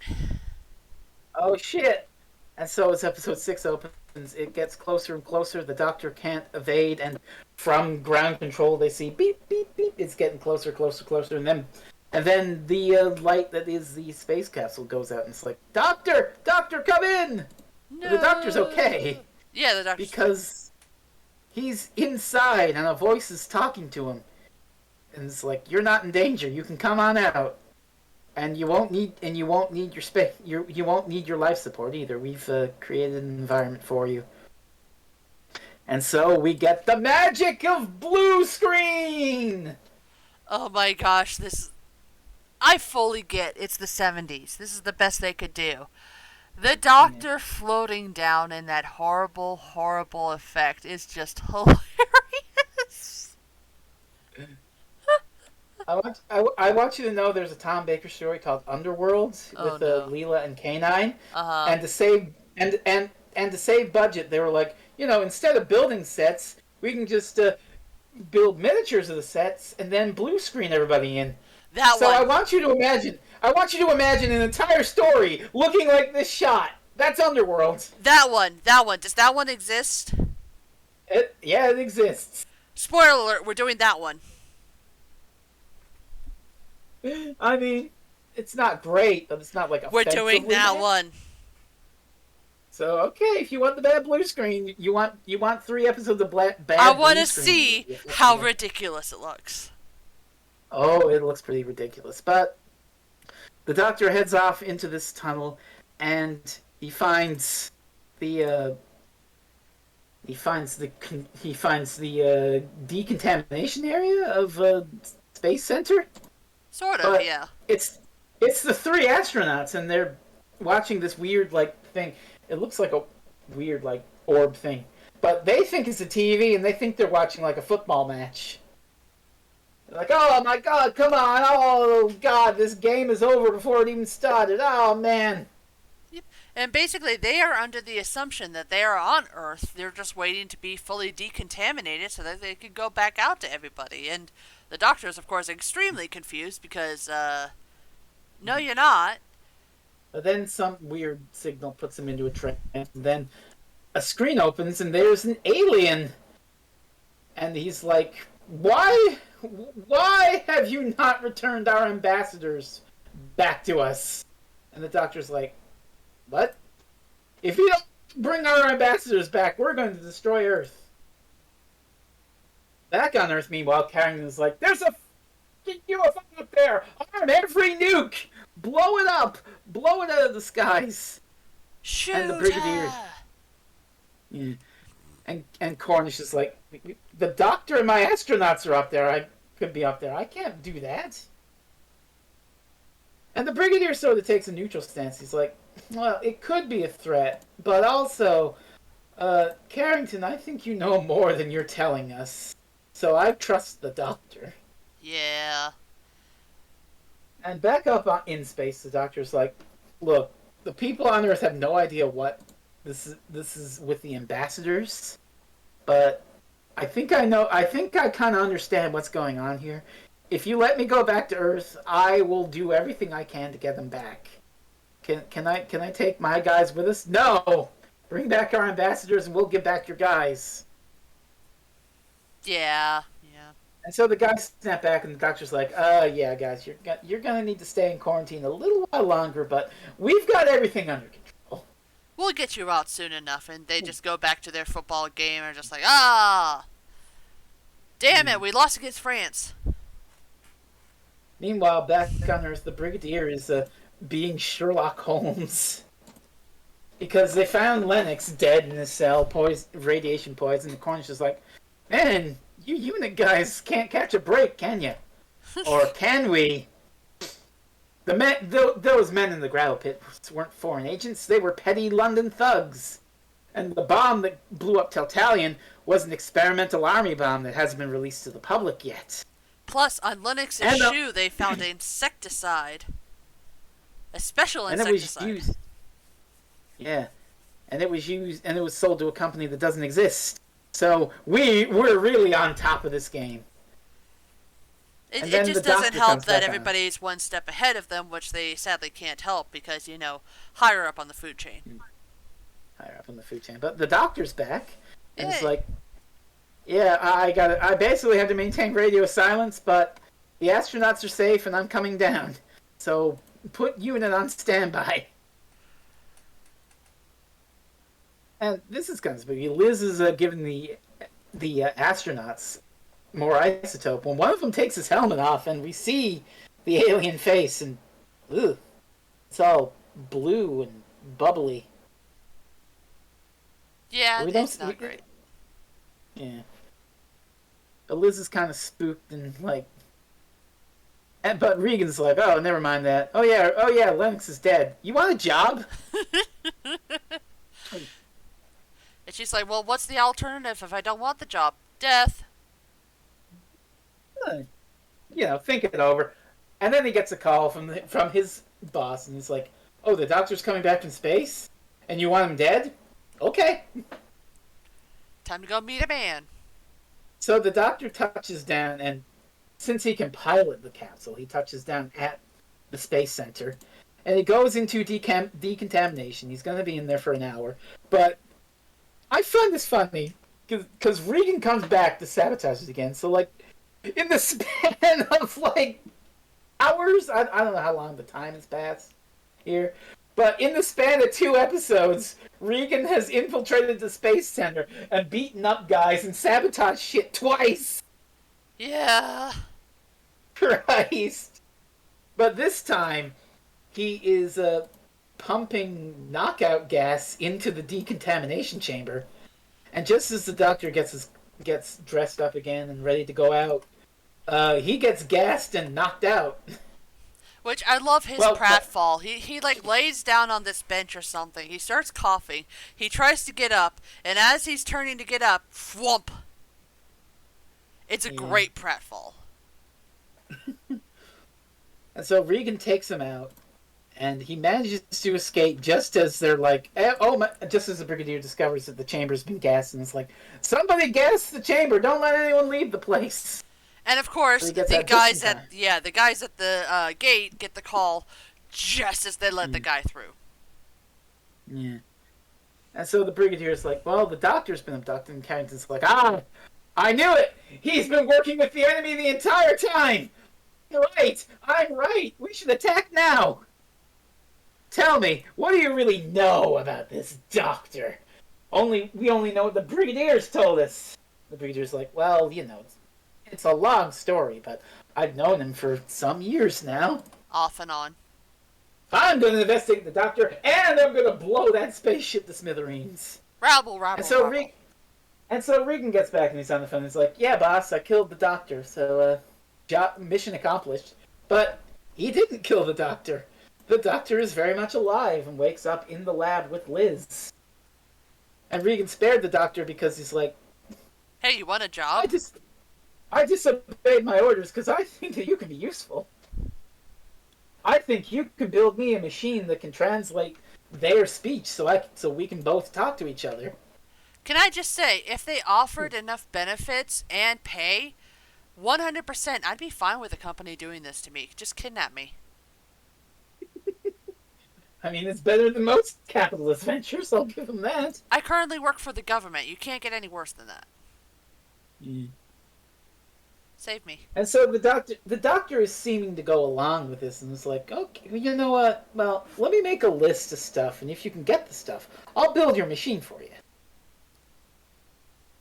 And so he's making this list, and then entering the lab is General Carrington.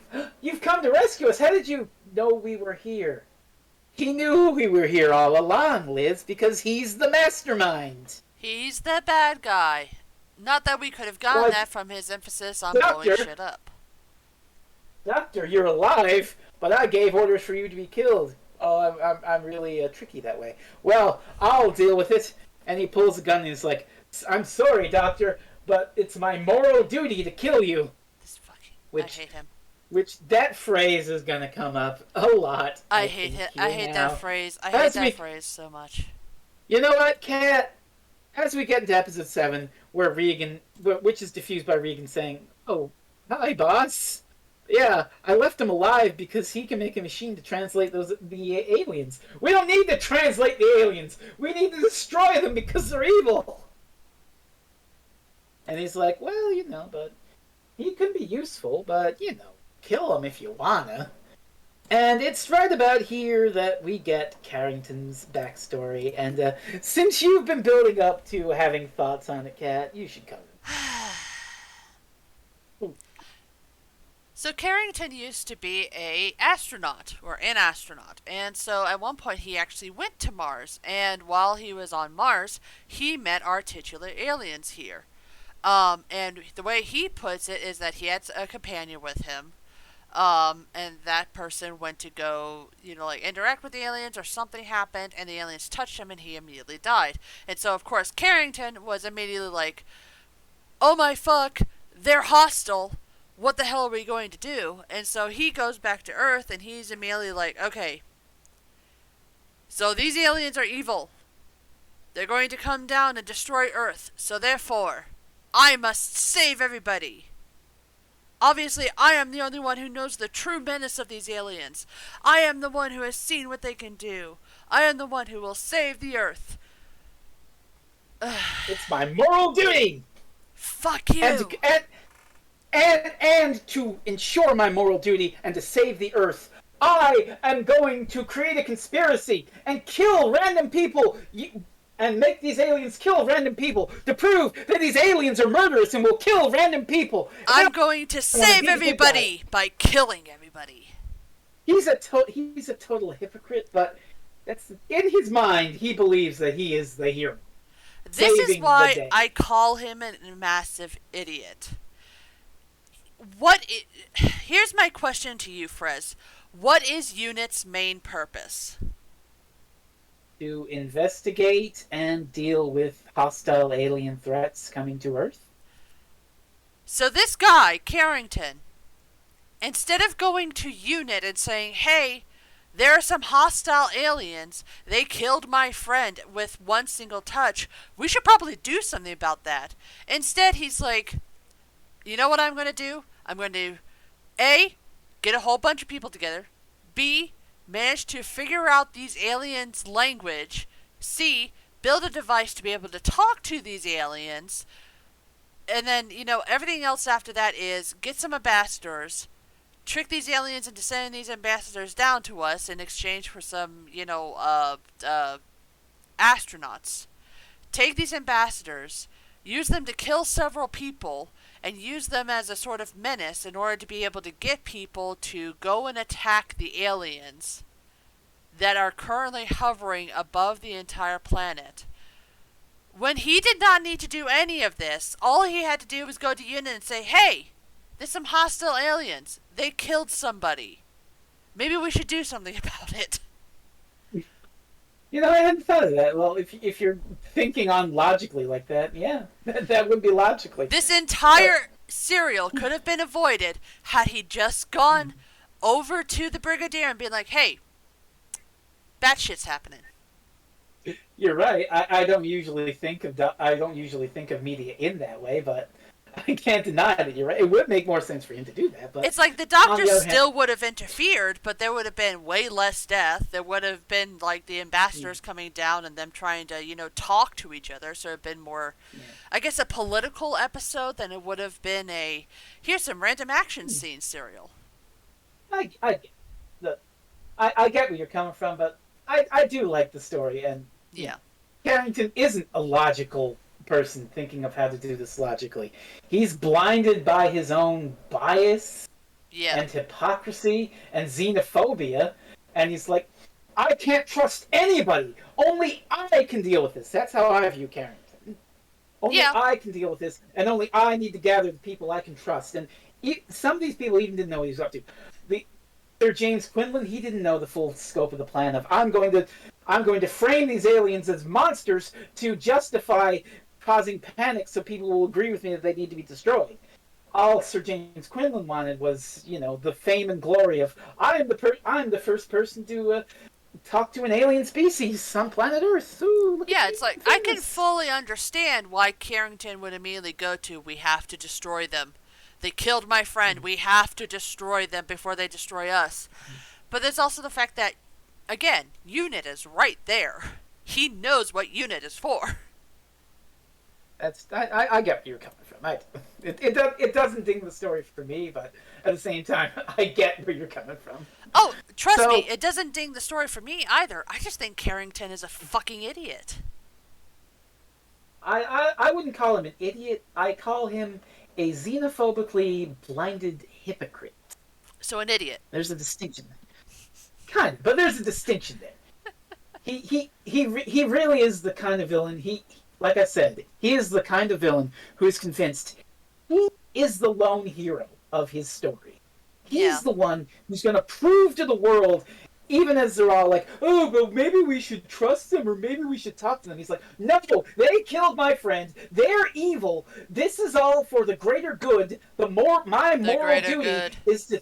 Yeah, exactly. It's my moral duty to destroy these aliens for the sake of my friend. I really hate that phrase, moral duty. And I will really needle on it when we get to the climax of the story. But, which, it will kind of, I think it will kind of prove Carrington being an idiot, but also, how blinded by hate he was. But anyway, the doctor is actually like, yeah, you know what, I will, I hear your story, and I will build this machine for you. And Liz is like, what the fuck are you doing? The doctor's like, trust me. And Carrington's like, Regan, give me one of those aliens. We need to go to work. Oh yeah, we should also mention that Carrington did go to this summit with a bunch of world leaders, and they're still deliberating. But during this time, the USA and NASA have launched a satellite, an unmanned satellite, towards the UFO in order to try to figure out what it is. That satellite swiftly disappears because it gets blown up by radiation. Disintegrated, but still. Yeah. So Carrington's taken one of the ambassadors with him, and Regan's orders are to take the other two and do another attack on an isotope store. Yeah. And so the Brigadier gets a call from Carrington and is like, here, you're just in time. I've captured one of those evil aliens, and I've got and he's got the TV journalist from the first episode. I'm going to do a worldwide broadcast and expose this evil alien as the monster it is, and prove that we need to blow them up. So, meanwhile, Regan is about to go, and he's like, okay, I'm going to take the aliens with me and do this thing. So, for your sake, you better have your translation machine done before I get back, or else I'm not going to be happy with you. So I'm just going to say, TARDIS Wiki, man, it's okay, fandom wikis are really sketchy. Essentially, anything that exists will have a wiki. They pretty much put it in their site rules that they will, and you're not allowed to delete any wikis. So, fandom.com is already really sketchy. I am very curious about the people who write for the TARDIS wiki. If only because, once, previously in this one, I also saw there was a spelling mistake. But also now, the way that they put this is, the van draws up to the isotope store. The van's just going to pull up to a drive-thru and say, 3 isotopes, please. They're trying to say it's a storage facility for isotopes. I know, but the way they put it is hilarious. Yeah. But anyway, it's much like when the astronauts attack the Space Center. It's got that dreamy music as the astronauts come out, and they touch the gate, and it sends radiation through the gate, and it kills the guy touching it. And guns do nothing. Blah, blah. And Regan's just having the time of his life ordering things like that. Because Regan's ambition, Carrington's got all this big moral duty of, it's my moral duty to destroy the state of the world. Regan's just like, holy shit, these guys can't be stopped. I can rob all the banks in the world. Oh yeah, he's got plans for Fort Knox and the National Bank of England and all that stuff. So he doesn't give a shit. I really like Regan as an antagonist because he's cold and calculating, but also he's just simple. He's like, oh my god, I can rob so many banks with these astronauts, and nothing can stop me. Except for the fact that all the money you're going to get is going to be heavily irradiated, but So he has the ambassador stealing isotopes and killing soldiers and cops left and right. And this is all part of Carrington's plan because, he's like, I'm going to say, oh my God, we're getting reports that the aliens attacked an isotope store and they killed soldiers and policemen. You see, they're evil and we have to blow them up. It's funny. About several years ago when I was 3, my dad went to the isotope store to get some milk and he never came back. Oh my God. But, yeah. Maybe it's because he went to the isotope store for milk. So anyway, the doctor's made this machine and he's like, well, and it's ready just in time for Regan to come back with the 2 astronauts. He's like, oh, you finished the machine? Yeah, we're just ready to test it now. And Liz is like, do you think the signal's strong enough? Yeah, I think it's strong enough. And he starts working on it. And, well, nothing's really happening, but here's the trick. The doctor has built a machine that will be able to talk to the aliens. But he's also built a signal device to transmit Morse code to UNIT. To be like, help! Help! Yes! And so Benton and another soldier who, you know what, I'll say it. The actor is Jeffrey Beavers, who was the actress who played Liz Shaw's partner. Uh-huh. And also he played the master in one story. Oh. So actually, you know what? While we're talking about the actors, something that really annoyed me during the last couple of episodes, there was this one woman who works in the the space center. Every single time we cut to this woman, she is always staring deeply into the camera, reciting her lines, and it annoys the heck out of me. Well, she's only in 3 episodes. Yeah, but still, she pops up all the damn time because she's announcing stuff like fuel level has reached this much %, or the capsule has 7 more minutes to come back, and it's like, lady, stop looking at the damn camera. So the TV journalist and Carrington are talking, and the journalist is like, General, if you broadcast that there's an alien and he's going to kill everybody, that would incite worldwide panic. Are we sure we should do... Yes, we should do this! It's my moral duty! Broadcast! Damn you, broadcast! I hate the words moral duty so much right now. Yeah, well, I won't tear into them until later, but the doctor does manage to get the translation machine working and talk to the aliens, and they're like, why are you guys keeping us prisoner and making us murder humans? What the fuck? And Regan takes the doctor and is like, and you're gonna keep doing it or else you're not getting any radiation, fuckers. Well, we're ambassadors. We come in peace. If you want to live, you'll do it exactly as I say. And the doctor's like, oh, and Regan's like, oh man. Like I said, the petty ambition. Now that I can talk to him, I can really plan. Fort Knox! And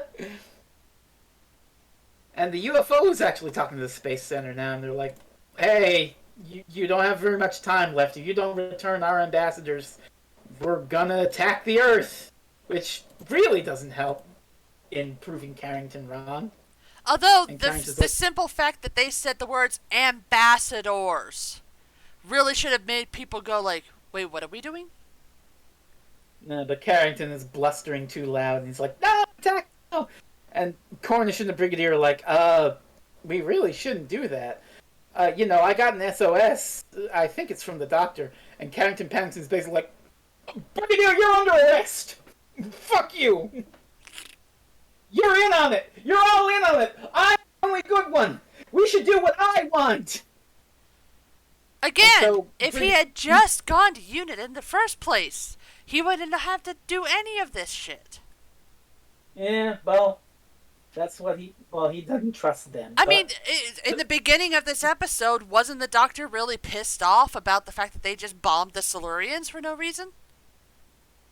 He was. UNIT will absolutely bomb these people, or aliens. Yeah, that's a good point. But the Brigadier manages to escape, and he steals a car and gets back to his headquarters. But they don't really have a car to transport a bunch of soldiers to the lab where the guys are being held. Frez, they absolutely do. It's just the doctor's Oh, what? car. And so they take the doctor's car off to this place, Poor to Bessie! further to further clue you in. It's a disused firing range, which Carrington has chosen as his base operations. And so they head out, and there's some hired goons, and there's a gunfight. But then they run out of bullets, and they try to surrender. But then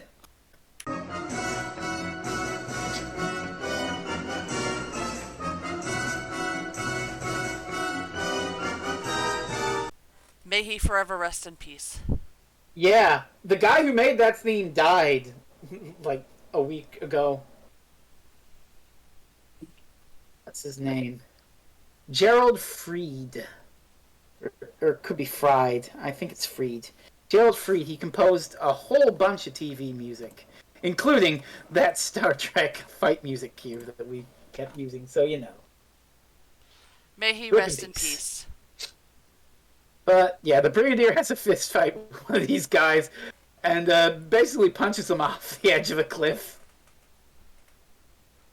And so Regan is like, he's sitting there and he's like, yeah, you know, Doctor, I mean, I do have an opening for a scientist. I mean, I'm offering you an equal share on nothing if not reasonable. You're a clever man. You know what's up. And then they hear the gunshots. He pulls out his gun, but the Brigadier gets in and shoots the gun out of Regan's hand. Yay! And so the Doctor's like, oh, we've got to get back to the Space Center and stop Carrington. Well, how are we going to do that? And Regan says, you could use the ambassadors. And I just love the way he exits the story, where as the unit guards come to arrest him, he's like, you will remember that I gave you the idea, right? Just like, hey, you know, I gave you a freebie. Come on. And so have a little mercy on me. Come on. All I wanted to do was rob several places of their immense wealth. He's the one who wanted to start a war against an entire alien race. I'm obviously the better bad guy here. Regan, not entirely villainous. Okay, and here's the climax of the story, and here's where I really get on the moral duty thing, because the Doctor's built this translation machine, and so he picks it up and he's like, hey, yeah, I know that shit's all fucked right now, ambassadors, but if you help me stop this, then we can get you back to your own people. And so they agree, and they head back to the Space Center, and the Doctor tells the astronauts to walk, and the Doctor, he uses this communication device to say to the astronauts, okay, you know, walk in and basically help us get into the place, but try not to kill anybody. And this is where the whole moral duty thing falls apart, because the Doctor is using these aliens to get what he wants, right? Yeah. But he's doing so in a way that will not cause any loss of human life. Yeah, he even tells the guards, hey, they will not harm you, but if you touch them, you will die. Whereas Carrington, he uses the ambassadors for his scheme of proving that they're evil, but he doesn't give a single solitary fuck about the numerous deaths he has complicitly caused in doing his greater good moral duty bullshit. Yeah, and here's the other thing. The only reason that the aliens are evil are because he's making them be evil. So who is the true evil here, Carrington? Even without communicating, he could have just ordered them to walk in and take the shit. But no, he said, oh yeah, Regan, storm in there, you know, kill whoever the fuck you need to. Like, they could have stormed all those bases and all that shit to make Carrington's plan of, oh my god, they're dangerous, they're stealing shit, and not have to kill anybody. I think there was even one point where they're stealing the isotopes in the previous episode, I think it was. And there's two policemen who come up, and one of them does actually die from being touched. The other one, I guess he just doesn't get touched enough or something, or he throws himself over the side of the police car to get away from them, but he lives. He 100% lives. But, yeah, it's the thing where if Carrington is so concerned with, saving everybody from these evil aliens, but he's still not concerned with the little picture. He's like, there's some people who are going to die for my evil scheme, but that's a sacrifice I'm willing to make. He does not consider trying a non-lethal method of, like, proving that these aliens are evil. He's essentially 100% Lord Farquaad here, just like you mentioned. It's like everything else is evil, everything I want is good, so therefore we will do what I want, and everything else that is evil shall be thrown away and destroyed. Mm-hmm. He's got this noble intention of saving everyone from the aliens, but he's using them to kill people.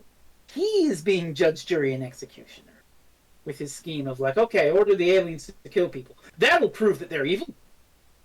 And so that's where his moral duty completely fucking falls apart and reveals for the sham it is. He's simultaneously making these aliens kill people and saying, these aliens are evil! They're killing people! No.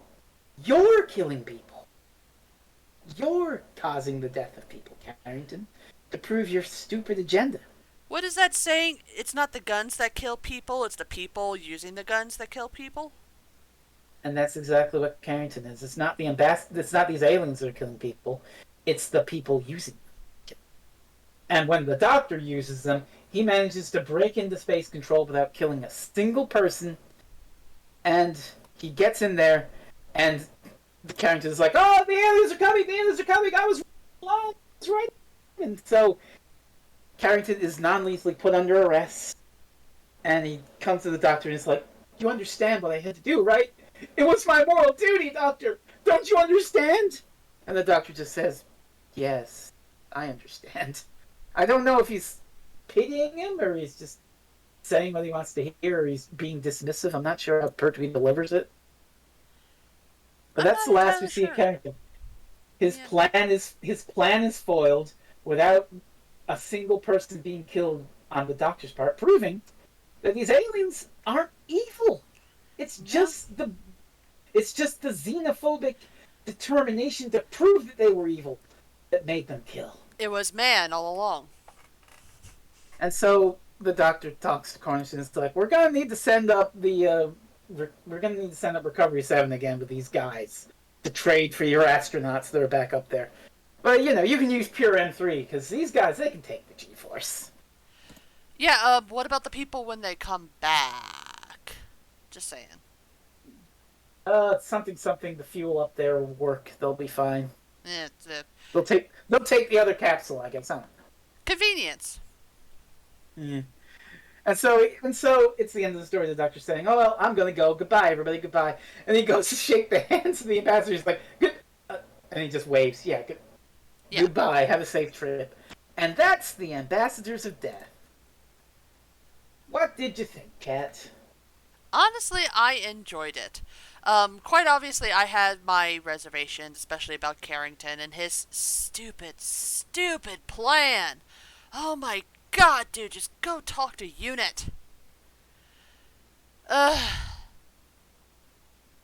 yeah, otherwise it was a fantastic story. It had a really decent plot. There were some moments where it dragged on. It's like, in my opinion, it really didn't need to be 7 episodes, but I enjoyed all the characters. I really enjoyed Regan. He was fun. It's nice to have somebody who's just like, I'm just greedy. That's all I am. We didn't see too much of the actual ambassadors. It's like we did get one face reveal from the ambassadors, but it was just such a nothing scene. I would have preferred them to just be in the astronaut suits the entire time. I can't think of anything really, really terrible about this, other than my original, the complaint. It was an all-around good story, and honestly, I think more people should watch it. So I fully agree that this was a great story. Yeah, I think this is my favorite story of that season, which we've only covered. The only other story we've covered is Inferno, which compare, the bureaucratic, we're stalling for time because it's part of a conspiracy, to Inferno's, this man's going to drill and we're going to keep on doing it because I say so, and no one pushes back on that.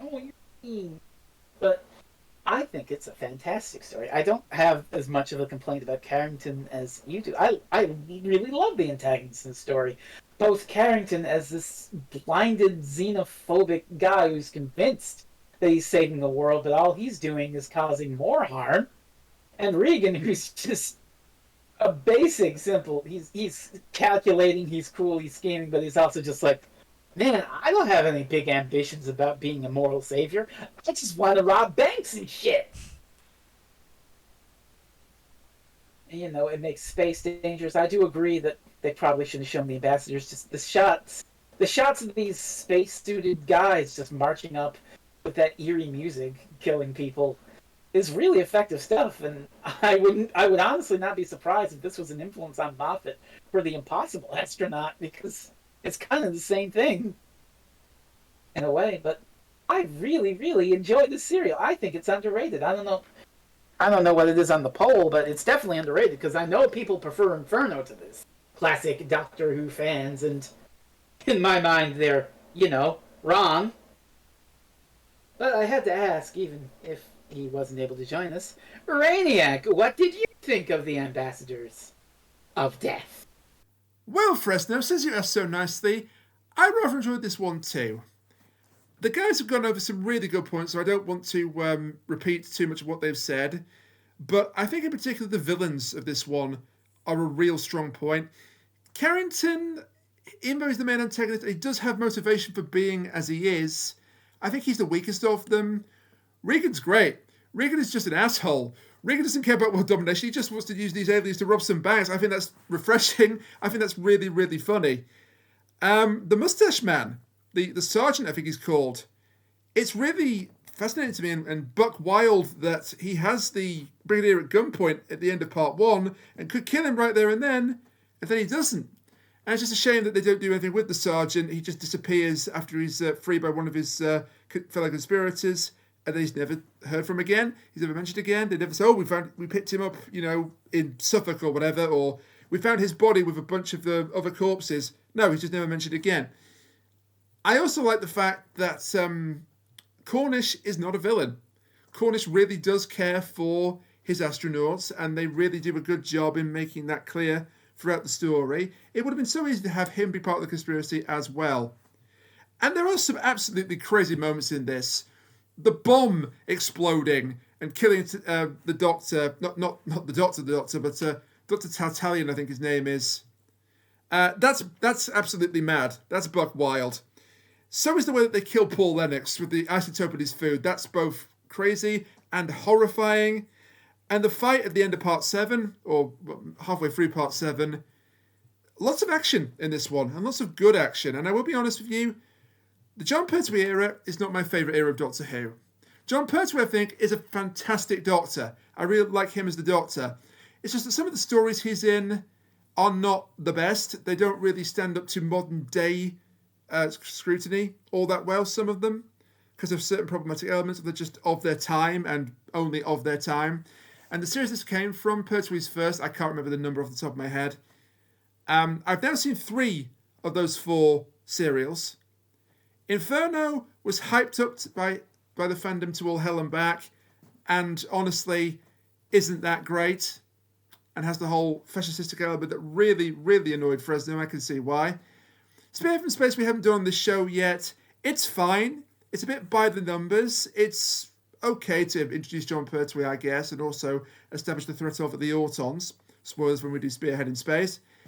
So this is the 3rd one, and this is by far my favourite one so far, because I haven't seen the Silurians. So yeah, really enjoyed this. It is a bit too long at 7 parts, could maybe be a little bit shorter, but I understand why they did 7 parts and not, say, 6 or 5 or 4. So, good choice for us now. I know what Kat's picked next, and I've never seen that one either before, so I don't know what to expect, but sorry I couldn't make it live on the show, guys. I'll try and make it for next week. But until then, love, peace, and chicken grease. Well said. Well, Kat, you're up. What's next? I already told you. Well, we're doing that Underworld episode. Next time on Doctor Who Reviews, Tom Baker and Underworld. Yeah. It's got Leela, it's got K9, and it's got really shitty effects. K9 and really shitty blue screen. This is what you want. Well, this is what you're gonna get. Alright, you asked for it. You're probably one of the few people to ask for it in the past 40 years, but we're doing it. Honey, may I remind you that I got you to watch The Twin Dilemma twice? Yes. Yes, you did. And once because I wanted to prank you using Colin Baker. Yes, you did. You paid him money to troll me. Yes, that's the thing that happened. And hey, everybody, if you want to donate now, you can donate for me to be able to get Colin Baker for $500 to come on our shitty show. God already. Don't put me in the same space as Colin Baker. Email me at goexterminateyourself at gmail.com and we'll be able to get you the PayPal information. Not for my sake, to be clear. For Colin Baker's sake. A man of his talent doesn't need to be put in the same call as a blue-haired weirdo who yells about mirrors. I mean, I think he does. Oh, well. It wouldn't be the worst thing that he's been involved in. He used to be the Sixth Doctor. Oh my God! Is hearing me yell about mirrors in Symphogear better or worse than acting in the Twin Dilemma? You decide. Decide, Mr. Baker. But anyway, that will wrap up the show. I shall say good night. You can find us on Twitter at Reviews Doctor, individually at Freezing Inferno, at Rainiac. What is that handle? Rainiac. Rainiac, Dumb Maniac, at Concave Usurper, and at the Kuchiri. Individually on Twitch, at Freezing Inferno, streaming regularly Monday nights at 7 EST for Monday Night Frezno. Twitch.tv/Concave Usurper, Twitch.tv/Rainiac, and Twitch.tv/The Kuchiri. Please buy Back to the 11th Hour, Volumes 1 and 2 by Kristen McTeer, and The Tower Through the Trees by Sean Dillon on Amazon.com. Kat, you got anything else? Get yourself some Ocean Bomb Sailor Moon themed sparkling water. It's actually pretty good. I've only had the pear flavor, but so far it's good.